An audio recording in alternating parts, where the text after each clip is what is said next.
بسم اللہ الرحمن الرحیم۔ السلام علیکم۔ آج میں آپ کے لیے بہت زبردست اور بارہا آزمودہ مجرب لے کر آیا ہوں جو تسخیر خلائق کا ہے۔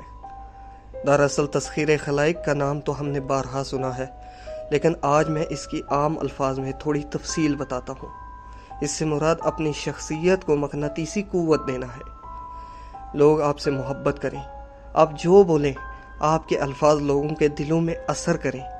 جب کسی انسان کے اندر نورانیت، اخلاص اور ذکر الہی کی برکت پیدا ہو جاتی ہے تو اس کی زبان سے نکلنے والے الفاظ صرف الفاظ نہیں رہتے، بلکہ دلوں میں اترنے والی روشنی بن جاتے ہیں۔ ایسا شخص جہاں جاتا ہے وہاں محبت، سکون اور اعتماد کی خوشبو پھیل جاتی ہے۔ لوگ اس کی باتوں میں تاثیر محسوس کرتے ہیں، اس کی موجودگی دلوں کو کھینچ لیتی ہے۔ آپ نے دیکھا ہوگا کہ اللہ والوں کے گرد اتنا رش کیوں رہتا ہے، لوگ ان سے ملاقات کے دیوانے کیوں ہوتے ہیں۔ یہی اصل میں تسخیر خلائق ہے۔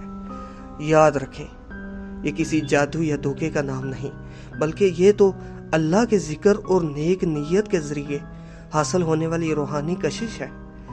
جب نیت پاک ہو، زبان پر اللہ کا نام ہو اور دل میں انسانیت کی بھلائی کا جذبہ ہو تو بندہ خود بخود ایسا بن جاتا ہے کہ لوگ اس کی عزت کرنے لگتے ہیں، اس سے محبت کرنے لگتے ہیں اور اس کی بات دل سے سنتے ہیں۔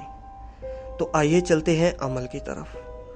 عمل یہ ہے کہ آپ کو ہر نماز کے بعد آیت الکرسی اس ترتیب سے پڑھنی ہے کہ پہلی دفعہ پڑھ کر دائیں ہاتھ کی شہادت کی انگلی پہ دم کرنا ہے، پھر دوسری دفعہ درمیان والی پہ، اور بالترتیب دائیں ہاتھ کے انگوٹھے تک جانا ہے۔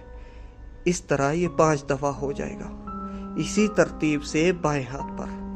جب آپ مکمل دم کر لیں اپنے دونوں ہاتھوں پر تو اسے تسخیر خلائق کی نیت سے چہرے پر پھیر لیں اور اپنے سینے پہ دم کر لیں۔ انشاءاللہ جلد آپ دیکھیں گے کہ لوگ کیسے آپ کی طرف کھینچے چلے آتے ہیں، اور وہ جنہوں نے آپ کو کبھی عزت نہیں دی آپ کے قدموں میں ہوں گے۔